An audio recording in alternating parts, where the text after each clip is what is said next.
Di antara deru ombak dan hangatnya sinar matahari, Florida menyambut dunia dengan senyuman.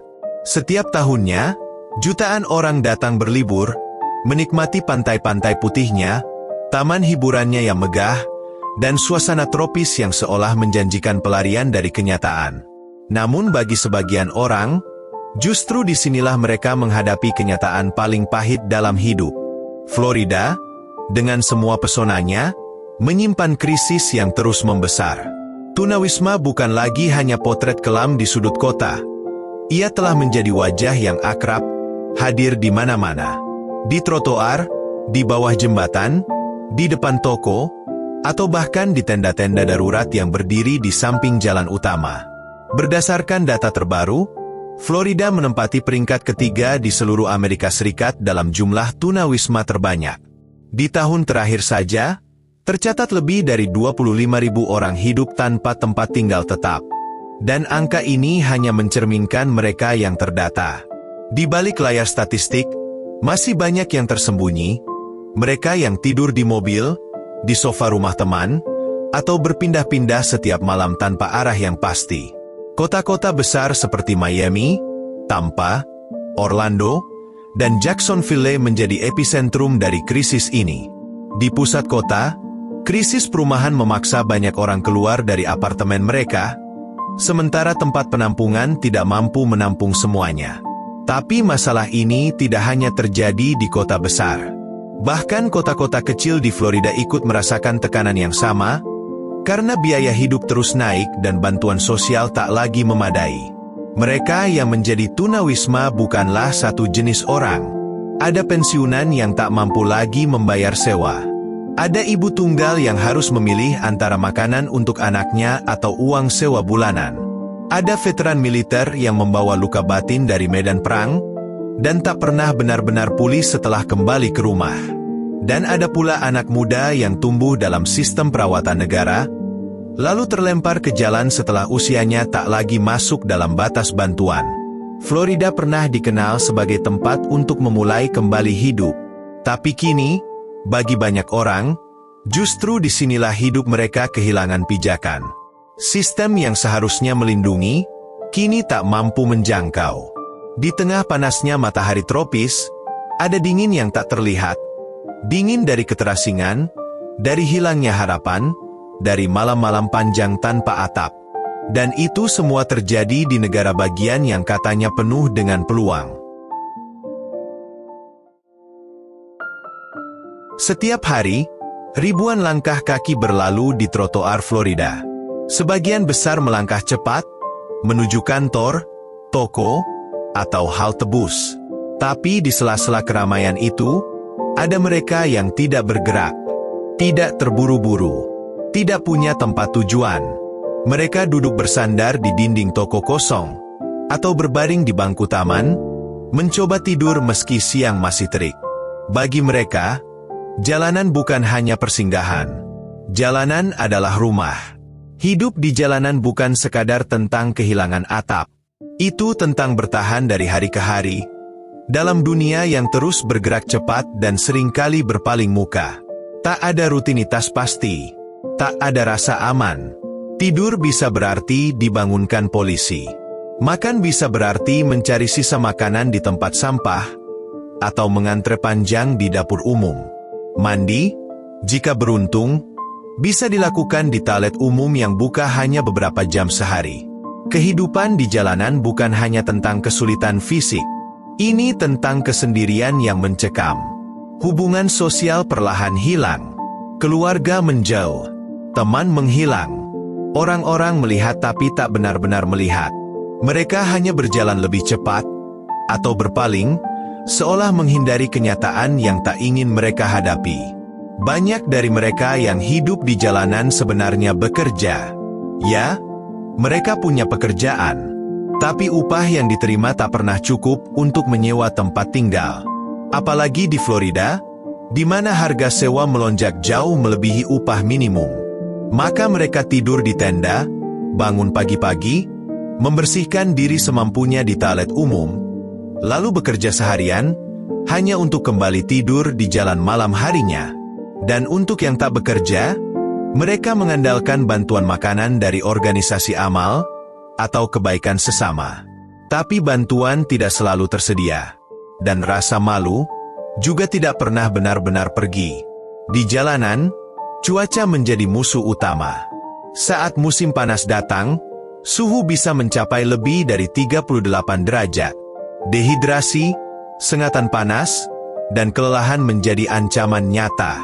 Di musim hujan, tenda-tenda darurat terendam air. Barang-barang mereka rusak, pakaian basah, dan penyakit mudah menyebar. Tapi yang paling menyakitkan bukan panas, bukan lapar, bukan hujan. Yang paling menyakitkan, kata mereka, adalah dilihat sebagai beban, sebagai gangguan, sebagai masalah. Padahal di balik setiap wajah yang tertidur di trotoar, ada kisah yang lebih rumit dari sekadar malas bekerja atau tidak berusaha cukup keras. Di Florida, jalanan menjadi cermin, memantulkan gambaran keras dari sistem yang gagal melindungi. Dan yang ada di dalam cermin itu bisa jadi siapa saja. Bukan hanya mereka yang selama ini kita bayangkan. Bisa jadi tetangga kita, teman kerja kita, atau bahkan kita sendiri. Hanya perlu satu krisis, satu kehilangan, satu kejadian, untuk menjatuhkan seseorang dari kenyamanan menjadi ketidakpastian. Ketika kita membicarakan tunawisma, pertanyaan yang paling sering muncul adalah, mengapa mereka bisa sampai di jalanan? Jawaban yang sering terdengar, dan seringkali disederhanakan, adalah karena malas bekerja, karena kecanduan, atau karena pilihan hidup yang buruk. Tapi kenyataannya jauh lebih kompleks. Di balik setiap cerita tentang seseorang yang kehilangan tempat tinggal, ada jaringan sebab akibat yang rumit. Dan seringkali, bukan karena kesalahan pribadi. Di Florida, salah satu penyebab utama tunawisma adalah krisis perumahan. Negara bagian ini menjadi salah satu kawasan dengan pertumbuhan populasi tercepat di Amerika. Orang-orang datang dari seluruh penjuru negeri untuk mencari cuaca hangat dan hidup baru. Tapi permintaan yang tinggi itu tidak diimbangi dengan pembangunan rumah yang terjangkau. Sementara apartemen dan rumah-rumah mewah terus bermunculan, harga sewa melonjak tajam, terutama di kota-kota seperti Miami, Tampa, dan Orlando. Dalam 5 tahun terakhir, rata-rata harga sewa di Florida naik lebih dari 30%, sedangkan upah hanya naik sedikit. Bagi pekerja berupah minimum, kondisi ini adalah perang yang tidak seimbang. Bayangkan, seseorang yang bekerja penuh waktu di restoran cepat saji, atau sebagai penjaga toko, hanya membawa pulang sekitar $1.500 per bulan. Tapi sewa apartemen satu kamar di banyak kota Florida kini bisa mencapai $1.200. Belum termasuk listrik, air, dan kebutuhan hidup lainnya. Satu tagihan medis tak terduga, satu hari sakit tanpa bayaran, satu peristiwa kecil saja, bisa cukup untuk mengguncang keseimbangan dan menjatuhkan seseorang dari stabilitas menuju krisis. Penyebab kedua adalah kesehatan mental dan kecanduan, dua hal yang seringkali saling terkait. Banyak dari mereka yang hidup di jalanan mengidap gangguan mental, baik yang sudah terdiagnosis maupun yang belum pernah mendapatkan perawatan. Namun akses terhadap layanan kesehatan mental di Florida sangat terbatas. Rumah sakit jiwa telah banyak ditutup sejak dekade 1980-an, dan sistem pengganti yang dijanjikan tak pernah benar-benar hadir. Di sisi lain, epidemi opioid dan penyalahgunaan zat merenggut hidup banyak orang. Tapi kecanduan bukanlah awal dari semua cerita. Dalam banyak kasus, kecanduan datang sebagai akibat, bukan sebab. Akibat dari trauma, kehilangan, atau rasa sakit yang tidak pernah diberi ruang untuk pulih. Dan ketika seseorang jatuh ke dalam lingkaran ini, jalan keluar menjadi semakin sulit. Karena sistem rehabilitasi pun seringkali penuh, mahal, dan terlalu birokratis untuk mereka yang tak punya alamat tetap atau kartu identitas. Faktor ketiga adalah keluarnya dari sistem perawatan negara. Banyak remaja yang tumbuh dalam panti asuhan atau sistem asuh negara, foster care, terpaksa hidup mandiri di usia 18 tanpa dukungan yang memadai. Tanpa jaringan keluarga, tanpa pendidikan tinggi, dan tanpa pelatihan keterampilan hidup, mereka mudah sekali terjerumus ke dalam kemiskinan, dan akhirnya, tunawisma. Kekerasan dalam rumah tangga juga menjadi penyebab yang tak terlihat namun sangat nyata.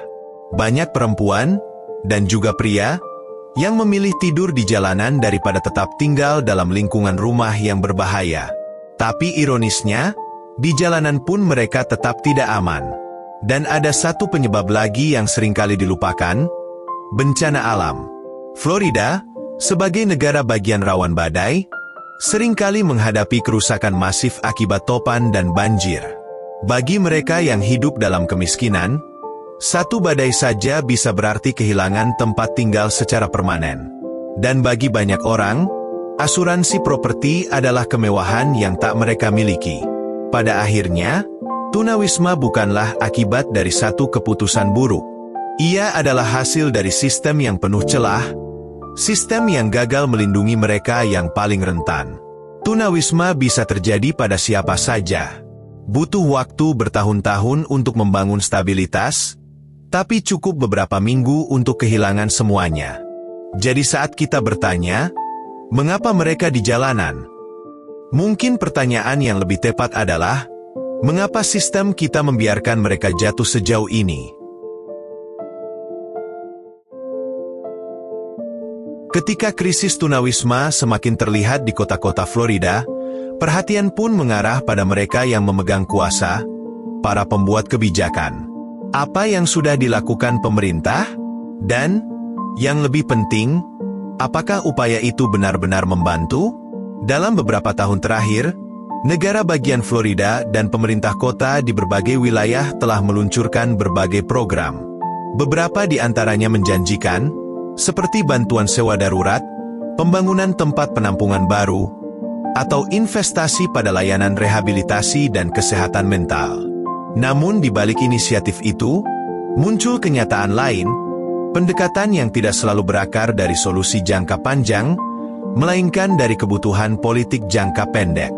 Di beberapa kota, muncul kebijakan yang oleh para pengamat dan aktivis disebut sebagai penkriminalisasian tunawisma. Alih-alih menyediakan perumahan yang terjangkau, banyak pemerintah daerah justru menerapkan peraturan yang melarang aktivitas dasar seperti tidur, duduk, atau makan di ruang publik.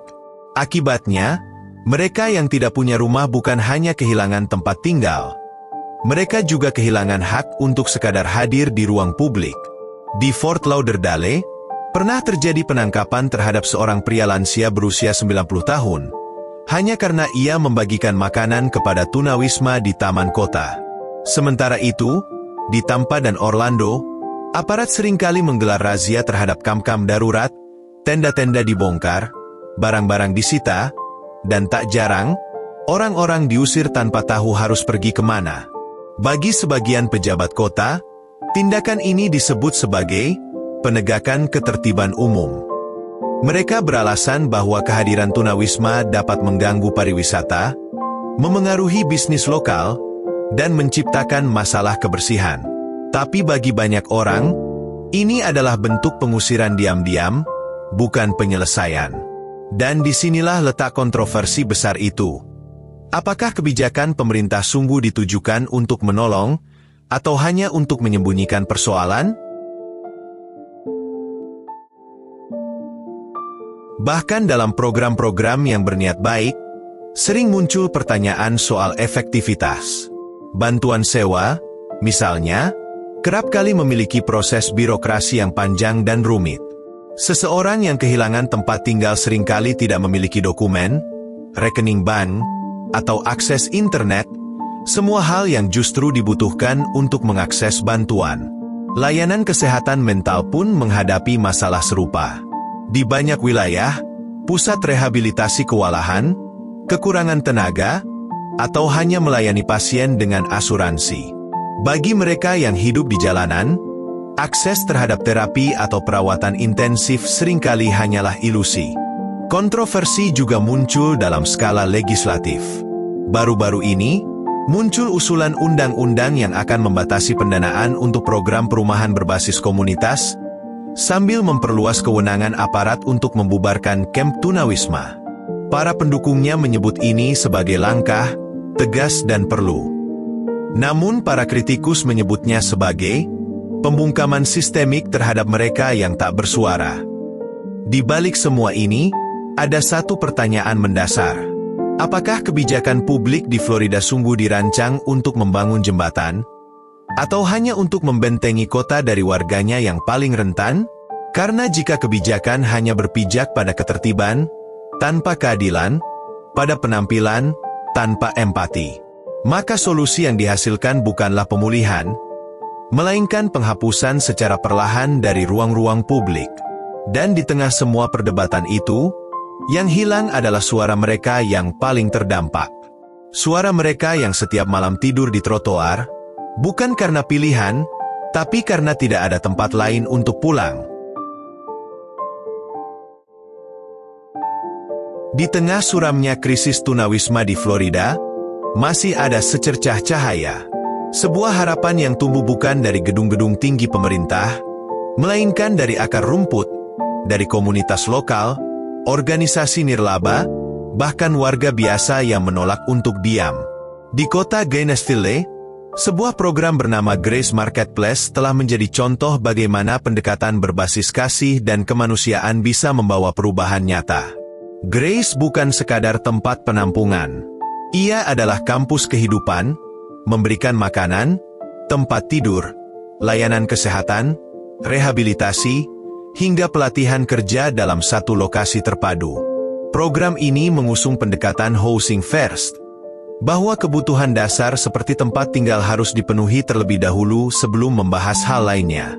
Di sisi lain negara bagian, di St. Petersburg, program Tiny Home Village mulai dijalankan. Sebuah kawasan kecil berisi rumah-rumah mungil yang dirancang khusus untuk mereka yang kehilangan tempat tinggal.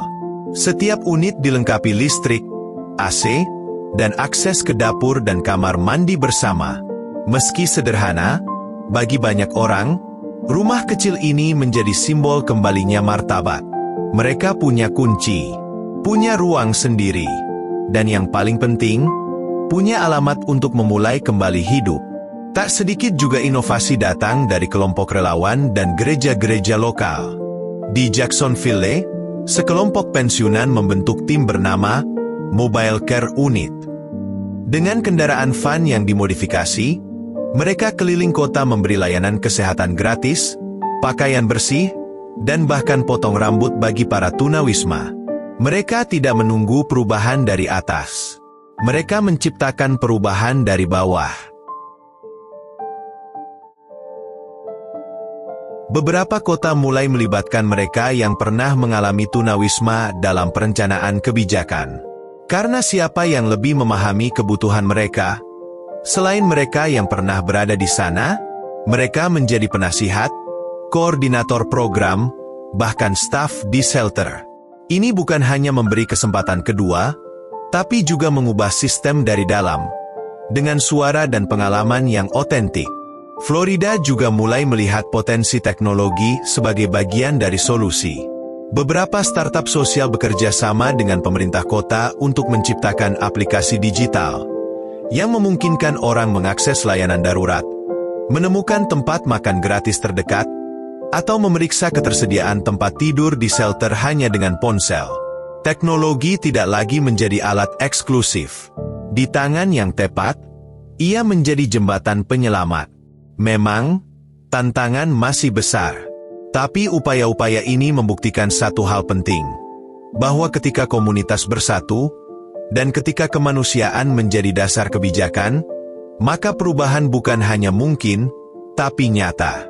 Langkah-langkah kecil ini, jika dikalikan ribuan, bisa menjadi gerakan besar yang mengubah wajah tunawisma di Florida. Dari rasa putus asa, menjadi peluang untuk pulih. Di setiap tenda yang berdiri di sudut jalan, di setiap tatapan kosong di bangku taman, tersembunyi sebuah harapan yang belum mati. Mungkin kecil, mungkin rapuh, tapi tetap menyala. Harapan untuk bisa memulai kembali.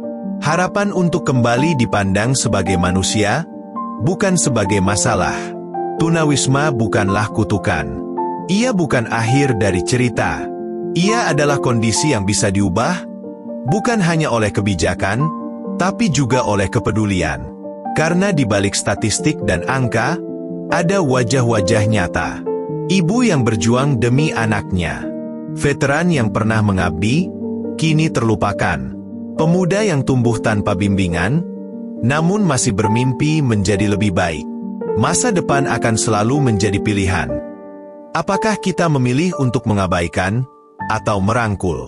Apakah kita terus membangun tembok atau membuka pintu? Dan di Florida, secercah masa depan itu mulai terlihat. Dalam bentuk program-program kecil, relawan yang bekerja tanpa pamrih, dan komunitas yang menolak menyerah. Tentu, perubahan tidak akan datang dalam semalam. Tetapi setiap langkah kecil, setiap rumah mungil yang dibangun, setiap tangan yang terulur, setiap kebijakan yang berpihak, adalah bagian dari jalan panjang menuju pemulihan. Karena pada akhirnya, kita diukur bukan dari seberapa tinggi gedung yang kita bangun, tapi dari bagaimana kita memperlakukan mereka yang kehilangan tempat untuk berdiri. Dan selama masih ada harapan, selama masih ada orang yang peduli, maka selalu ada kemungkinan untuk dunia yang lebih adil, lebih manusiawi, dan lebih layak untuk semua. Florida, negeri dengan pantai-pantai yang memesona, langit yang cerah, dan janji kehidupan yang lebih baik. Tapi di balik semua itu, ada kenyataan yang sering tak terlihat. Ribuan orang yang hidup tanpa atap, tanpa alamat, tanpa jaminan hari esok. Mereka bukan angka, bukan masalah sosial. Mereka adalah bagian dari kita. Mereka adalah cerita yang belum selesai. Mereka pernah punya rumah, pekerjaan, keluarga, dan mereka bisa memilikinya kembali. Tapi itu hanya mungkin jika kita berhenti melihat mereka sebagai orang asing dan mulai melihat mereka sebagai sesama. Dokumenter ini bukan akhir dari cerita, melainkan awal dari kesadaran. Karena perubahan tidak selalu dimulai dari gedung parlemen. Kadang, ia dimulai dari percakapan, dari empati, dari keputusan sederhana untuk peduli. Mungkin kita tak bisa mengubah dunia sendirian, tapi kita bisa membuat dunia seseorang menjadi lebih layak, lebih manusiawi, lebih penuh harapan. Terima kasih telah mendengarkan. Mari kita tidak hanya membuka mata, tapi juga hati.